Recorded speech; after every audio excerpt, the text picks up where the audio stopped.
In 1980, Barbara Tucker, a 19-year-old sophomore studying business at Mount Hood Community College in Gresham, was heading to an evening class on January 15th. As she emerged unexpectedly from a dense wooded area on Northeast Kane Drive, several vehicles had to swerve and brake to avoid colliding with her, with one driver nearly failing to stop in time. Barbara, with mud and blood on her face, was frantically waving her arms to signal passing cars, yet none stopped to assist her. Shortly thereafter, a mysterious man also appeared from the woods, seized Barbara by the arm, and pulled her back into the underbrush. Witnesses later reported to the police that they believed it was merely a prank or a youthful game among college students. The following morning, a fellow student discovered Barbara's lifeless body hidden in the shrubs. She was partially clothed, had suffered physical assault, and had been brutally beaten to death. The identity of the strange man remained unknown, and for 44 years, many, including Barbara's siblings, held little hope that he would ever be apprehended. Who was this enigmatic figure? What was his relationship with Barbara, and what factors contributed to the prolonged duration of this unresolved case? On February 25, 1960, in Portland, Oregon, Louise and Albert Tucker welcomed their youngest daughter, Barbara May Tucker, into the world, making her the seventh child in the family. Affectionately known as Barbie, she was characterized by her strength, height, and athleticism, which she showcased on the basketball court at Cleveland High School. Her talents led her to compete nationally and earn accolades while she was also active in the Distributive Education Clubs of America, a group dedicated to students pursuing careers in business and retail. During the summer months, she gained work experience at Sears. Friends and family often described her as both goofy and ambitious. Notably, Barbara was the first member of the Tucker family to attend college. She had a passion for writing songs and poems, and she enjoyed playing the guitar, with aspirations of one day opening her own craft supply store after earning a business degree. Despite being the youngest, Barbara cultivated a strong sense of independence. Following her high school graduation, she relocated to Gresham to enroll at Mount Hood Community College. Tragically, Barbara's life was cut short at the age of 19, just 2 years into her college journey. On the evening of January 15, 1980, she attended a class on consumer credit practices and had shared her plans for the night with her mother. Although the weather was rainy and cold, she intended to enjoy ice cream with a friend after class. Eyewitnesses reported seeing Barbara emerge from the wooded area on the west side of the campus, seemingly waving to someone, but no one stopped to check on her. One witness later recounted seeing a man lead her back into the woods. The next sighting of Barbara was a tragic one. She was found lifeless among the trees, partially undressed with her purse and books nearby. Authorities responded promptly, and a medical examiner concluded that she had been physically assaulted and beaten to death. An investigation was launched, but it yielded little progress, as there was a lack of evidence and the numerous eyewitness accounts proved unhelpful to the case. The peculiar appearance of the mysterious man faded from memory, leaving no clear image behind. As time passed, Barbara's case began to grow cold, and her family found it increasingly difficult to cope with the loss. Barbara's father, Albert Tucker, was deeply affected by her death. His other children recalled that the first time they witnessed their father in tears was upon hearing the tragic news. In the subsequent weeks, months, and years, Albert's grief was palpable. He would leave the room at the mere mention of Barbara's name. Tragically, he passed away in 1989, never having found closure regarding his beloved daughter. In contrast, her mother, Louise Tucker, expressed her sorrow in a different manner.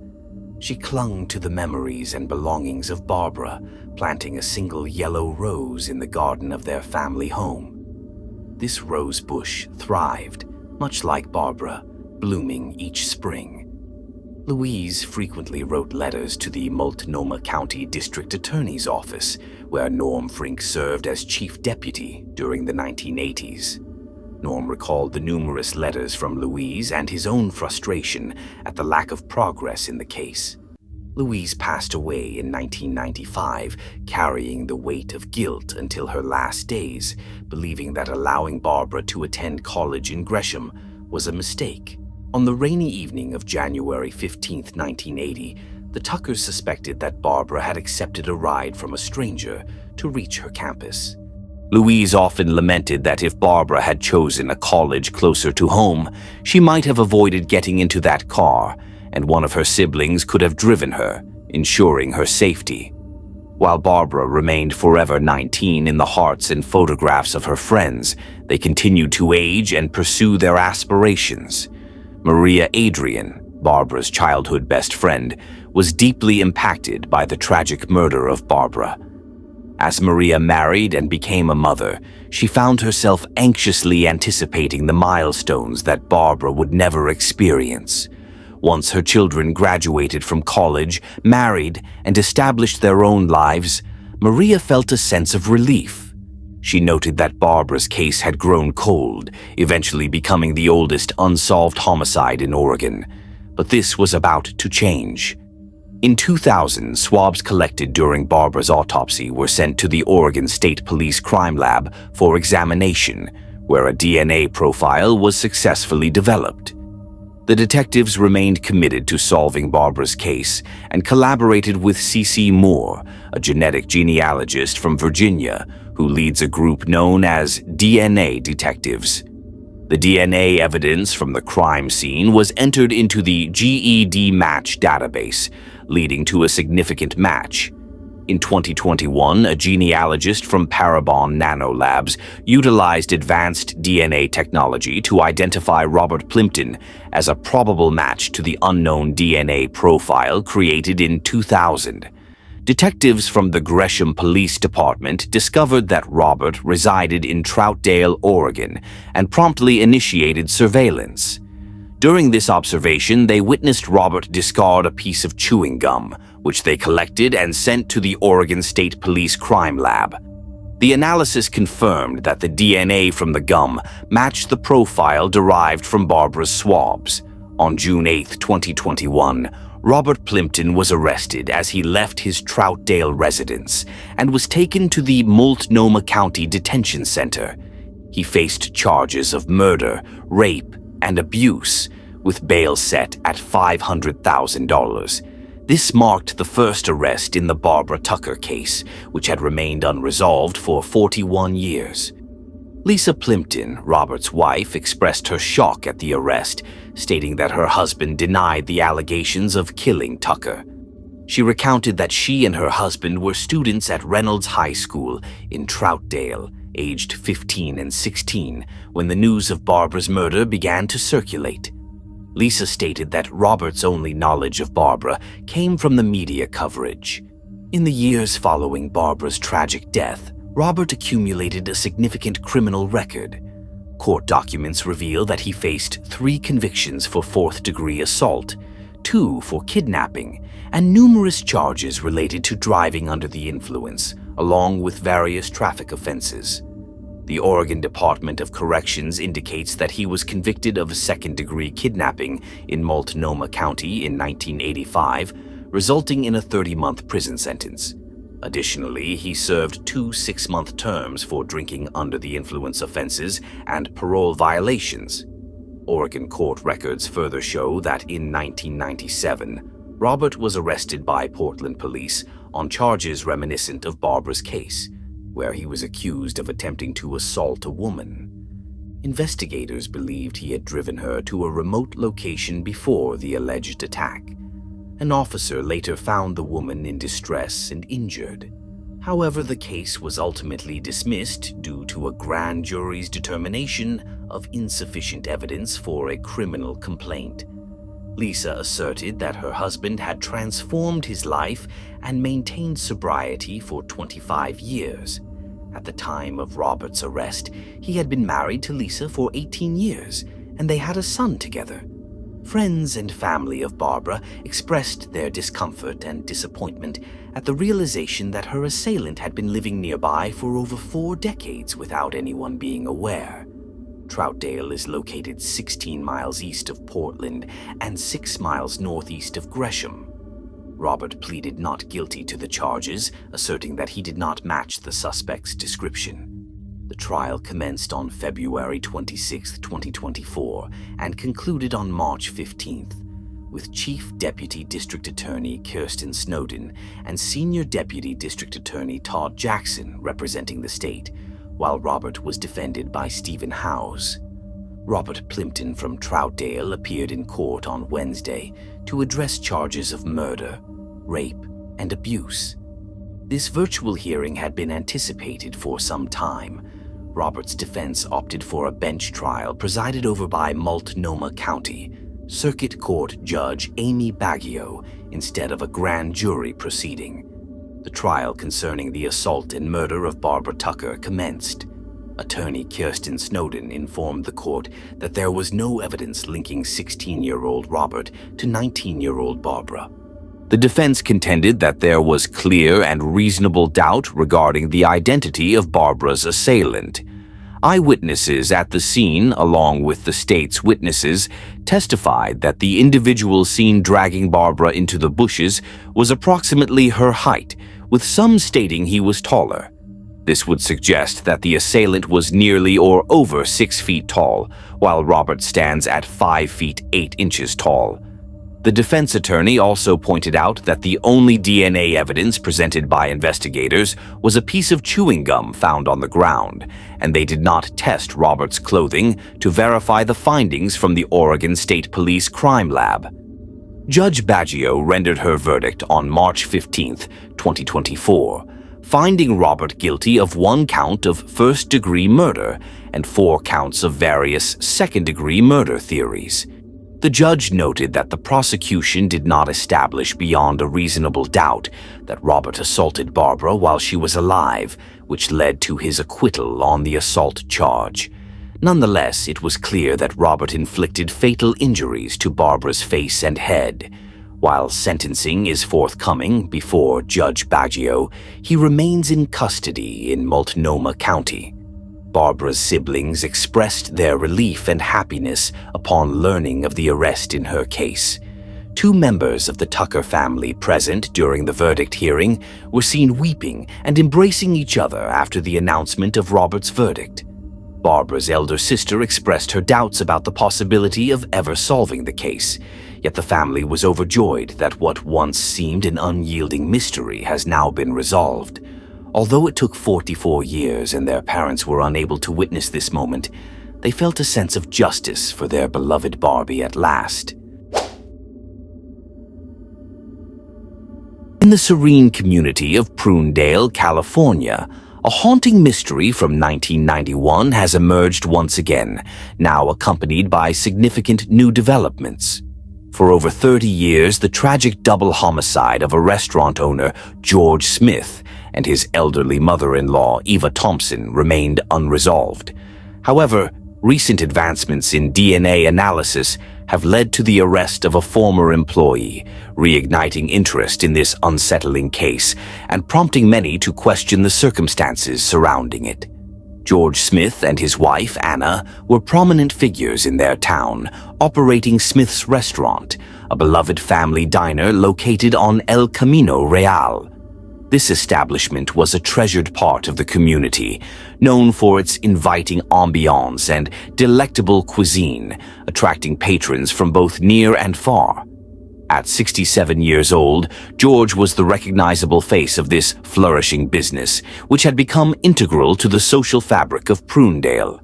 Anna played a vital role in both the restaurant and their home life, overseeing daily operations and nurturing their household. Their lives were deeply connected to the community they served with dedication. Eva Thompson, Anna's 79-year-old mother, resided with them, dependent on a hospital-style bed due to her mobility challenges. Despite her limitations, Eva was a cherished member of the family, providing a sense of comfort and stability in the Smith household. On November 11, 1991, what began as a crisp autumn day transformed into a nightmare for the Smith family and the close-knit town of Prunedale. After a day of errands, Anna Smith returned home in the early evening to find her residence, which also served as their popular restaurant, had become a crime scene. George Smith was found in his office, having suffered a violent attack. The desk, once a hub for business activities, now bore the grim evidence of a brutal assault as George was discovered seated, his life tragically cut short by a vicious stabbing from behind. In a secluded area of the residence, Eva Thompson, the 79-year-old matriarch of the family, lay in her hospital-style bed, a victim of her own frailty. Confined to her bed and unable to defend herself, she fell prey to a merciless assailant. The violence she endured was as brutal as it was tragic. She too had suffered fatal stab wounds. The scene bore the grim signature of a burglary that had spiraled into chaos. The door screen was viciously torn, a clear sign of forced entry. The ferocity of the attacks was unmistakable, with both victims displaying defensive wounds, indicating their desperate struggle against their attacker. The initial investigation unfolded in a tumultuous yet systematic manner. Crime scene analysts diligently sifted through the remnants of the home and the adjoining restaurant, meticulously gathering evidence that might illuminate the identity of the perpetrator. Every detail was scrutinized: the slashed screen door, the ravaged bodies, and the disorder that enveloped the house. Forensic teams collected physical evidence, including potential DNA samples, fingerprints, and any remnants of the weapon employed in the heinous act. As the investigation progressed, focus shifted to possible suspects. Given the nature of the crime, a burglary executed with a knife, investigators considered individuals who might possess both motive and familiarity with the property. The sheriff's office faced the formidable challenge of constructing a case amidst a dearth of leads. They pursued various paths, including interviewing potential witnesses, scrutinizing financial documents, and delving into local lore about rumored hidden treasures, yet all efforts proved fruitless. The investigation was further complicated by the limitations of early 1990s DNA technology, which was not as sophisticated as it would later become, resulting in inconclusive initial tests. Consequently, the case remained open, with a list of suspects but no arrests made. It was only decades later, following significant advancements in DNA technology, that a breakthrough finally emerged in the tragic slayings of George Smith and Eva Thompson. In early 2024, a new round of DNA testing on evidence gathered from the crime scene produced significant results that had previously eluded investigators. The re-examination of forensic evidence, enabled by advancements in DNA analysis methods, provided the definitive proof necessary to charge Ira Bastian with the crime. Bastian had been employed at Smith's restaurant approximately a year and a half before the incident. His time at the restaurant was characterized by dependability, yet few were aware that his association with the Smiths would take a sinister turn.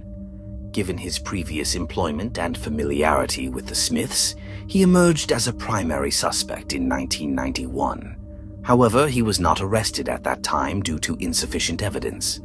The renewed investigation concentrated on the DNA samples obtained from the crime scene, including those found on the weapon and at the points of forced entry. The advanced testing techniques, which surpassed the capabilities of early 1990s technology, enabled investigators to confidently match the DNA to Bastian. This breakthrough not only connected him to the crime, but also substantiated his involvement in the violent acts against the Smiths. As the evidence accumulated, so did the inquiry into Bastian's possible motives. One theory suggested that the murders were motivated by a quest for hidden treasure. There were rumors within the Prunedale community that George Smith and his wife had buried valuable items, such as gold coins or rare currency, on their property. This notion of buried treasure became a pivotal aspect of the case, igniting speculation regarding Bastian's potential reasons for targeting the Smiths. His previous role at Smith's restaurant provided him with unique knowledge of the property layout and the owner's routines, leading investigators to consider whether this familiarity could have facilitated the crime and influenced his motive. Should Bastian have been privy to any whispers regarding concealed treasures, it would have undoubtedly served as a compelling motive for his alleged actions. The octogenarian Ira Bastian, aged 85, was apprehended on July 15, 2024, and taken into custody without any resistance. In the wake of his arrest, he faced charges of 2 counts of first-degree murder. During his arraignment on July 16, 2024, Bastian entered a plea of not guilty. His defense is expected to concentrate on disputing the DNA evidence and scrutinizing the particulars of the purported motive. What was once a dormant investigation, hindered by a lack of evidence, was revitalized through state-of-the-art DNA technology, enabling law enforcement to connect Ira Bastian to these heinous acts. For the Smith and Thompson families, as well as the community of Prunedale, this case serves as a harrowing reminder of the devastating effects of violence, particularly against the elderly and vulnerable. As the judicial proceedings progress, there exists a shared hope that justice will ultimately provide a semblance of closure to a case marked by such senseless cruelty. What compels an otherwise unremarkable individual to engage in an act of unimaginable violence? How does a community come to terms with the devastating loss of one of its cherished members? These profound inquiries form the essence of the tragic narrative surrounding Dorothy Thomas, a cherished 27-year-old employee at New Way Cleaners in Tallahassee, Florida, during the 1950s. Her life was abruptly extinguished in a shocking incident that has confounded investigators and haunted the local populace for generations. Dorothy Thomas, a striking brunette of 27, was celebrated for her beauty, kindness, and unwavering work ethic. She was a beloved figure in her community, known for her gentle spirit and commitment to her craft. However, everything changed on September 6, 1957, when a Coca-Cola delivery man, Clarence, stumbled upon her in the bathroom of the dry cleaners at 9:04 a.m. Finding the establishment deserted, he initially mistook her for someone who had merely fainted, only to discover the grim reality of her lying in a pool of blood. An autopsy later revealed that Dorothy had suffered over 20 stab wounds to her head and neck, resulting in fatal blood loss. The investigation initially zeroed in on Kenneth Thomas, her husband, whose alibi was corroborated by several independent witnesses detailing his activities on the morning of the tragedy. The focus then shifted to Harry Barth, who became a primary suspect when his dry cleaning was found on the counter. The master log of the cleaners indicated that Barth's name had been crossed out, signifying he had already collected his garments. The cash register was found open, with no cash missing, implying that Dorothy was in the midst of a transaction when the attack occurred. Drag marks were discovered leading from the front counter to the bathroom, alongside footprints in the mud at the rear of the establishment. When officers attempted to question Harry Barth, he claimed he was unable to rise from bed due to an excruciating headache. A pair of white shoes, caked in mud, was discovered beneath his bed. Yet upon their return days later, the shoes had mysteriously vanished, and Barth vehemently denied ever possessing them. He presented an alibi for the morning of September 6, 1957, rationalizing that his fingerprints might be found in the bathroom due to his prior use the day before. Throughout his interrogations, Barth made several self-incriminating remarks, suggesting he could have taken Dorothy's life and admitting to frequent blackouts or bouts of rage triggered by debilitating headaches. He implored the authorities to spare his wife from involvement and hinted at a potential confession. Witnesses, however, could not corroborate Barth's alibi. The babysitter disclosed that Barth had requested her to fabricate a story regarding the time he collected his child, revealing an apparent attempt to mislead the investigation.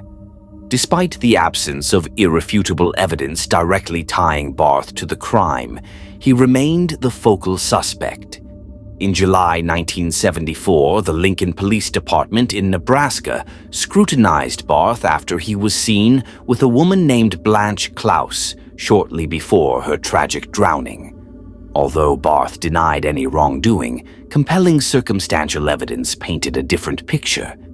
In 1997, the Federal Bureau of Investigation collaborated with the Tallahassee Police Department to delve deeper into the matter. Regrettably, no conclusive evidence emerged to definitively associate Barth with either incident. In 1999, Senior Assistant State Attorney Robert Cummings composed a memorandum for Chief Assistant State Attorney Warren Goodwin concerning the case and Harry Barth's involvement. Cummings advised closing the case, asserting that without a full confession, prosecution was unattainable. He also noted that seeking witnesses from the events of September 6, 1957 would be a fruitless endeavor. Nevertheless, Chief Assistant State Attorney Goodwin insisted that the case remain open until the primary suspect's passing. Recent inquiries have confirmed that Harry Barth succumbed to thyroid cancer on October 23, 2019 in Cary, North Carolina. He served as a dedicated chemist for the U.S. Department of Agriculture, overseeing the critical domains of food safety and quality control.